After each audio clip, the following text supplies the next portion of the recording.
ही आमची पिण्याच्या पाण्याची विहीर आहे आणि इथून जवळजवळ नाही म्हटलं तरी एक 15-20 मिनिटावर आमची वाडी आहे वरती, उक्षीपानाची वाडी. आणि पहिल्यापासून ह्याच भागातलं आमचं पाणी वरती वाडीला जायचं. आता तो तुम्हाला माशी जो झरा दाखवला तिथला डुरा दाखवला, हा गावाचा वरचा भाग आहे ना, टॉपचा भाग हा आहे? खालचा भाग आहे. ओके, हा खालचा गावातला खालचा भाग आहे. वाडी जवळजवळ इथून 15-20 मिनिटं आम्ही पाणी घेऊन जायचो वरती. ओके, पण इथून अजून हायवेचा भाग खाली आहे ना, भरपूर नदीचा भाग. जवळजवळ 3-3.5 किलोमीटर हायवे आपला मुंबई गोवा. ओके, तिथेच नदीचा प्रवाह आहे. नदीचा प्रवाह आहे आणि हा कातळ भाग आहे पूर्ण. बरोबर. हा जरी तुम्हाला माती भाग दिसला तर ह्याच्या वरती जवळजवळ आमच्या घरांच्या इकडे वरती जर गेलात तुम्ही तर त्याच्या वरती गेलात की जी कातळ शिल्प तो आमचा भाग पूर्ण कातळ भाग आहे. बरोबर. आणि नाही तसं बघायला गेलात तर अगदी 75% भाग हा कातळ भाग आहे आमच्या इकडे उक्षीपानाची वाडीमध्ये.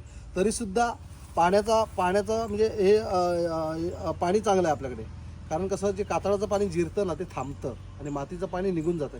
आता ही विहीर बघा ना, आता ह्या विहिरीत जवळजवळ ही विहीर 15 फूट आहे, मोजून 15 फूट आहे.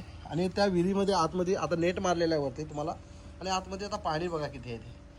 आता नाही म्हटलं तरी जवळजवळ एक 2-2.5 पुरुष पाणी आहे ह्या विहिरीला. तळ तर दिसत नाही, तळ नाही दिसणार तुम्हाला कारण वरती नेट आहे ना, त्याच्यामुळे तळ नाही दिसणार. पण मोजून ही विहीर आहे ना कटोड्यासहित 15 फूट आहे.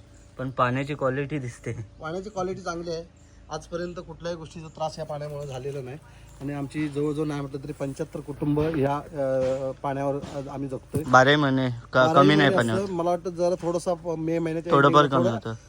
पाणी असतं, पाणी संपत नाही, पाणी आटपत नाही. आम्हाला विहीर जर साफ करायची असेल तर पंपाला पण पाणी आटपत नाही. बरोबर. का पाण्याची पातळी आहे की ही जी झाडं दिसतात आहे ना, आपण वृक्ष तोडतो. आताच मला वाटतं कुंभमेळ्यामध्ये ते विषय चालू आहे आता वृक्ष तोडीचा. पण आपण ती वृक्ष तोडली नाही पाहिजे, वृक्ष लावली पाहिजे. कारण अनेक वृक्ष जातात, त्याच्या बदली आपण एक वृक्ष गेलं तर 10 वृक्ष आपण लावली पाहिजे. आपण जर वृक्षारोपण केलं तर ज्या झाडांमुळे जे पाणी थांबतं.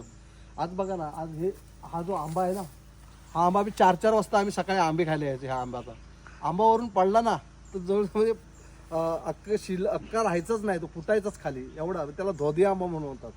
हे आमचं ठिकाण आहे आणि एवढा टेस्टी आंबा ना. पण आता निसर्ग नियमानुसार त्याची टेस्ट पण बदलली. तो काय कारण असेल तर ते आम्हाला काय माहिती नाही. पण आता पहिला जो आंबा होता ना तसा आंबा तो राहिला ना, तर त्याची टेस्ट पण बदलली. त्याच्यामुळे झाडं पण लावली पाहिजे आपण. आणि झाडं लावली तरच पाणी टिकणार आहे, तरच आपण निसर्गाचा समतोल आपण राखू शकतो.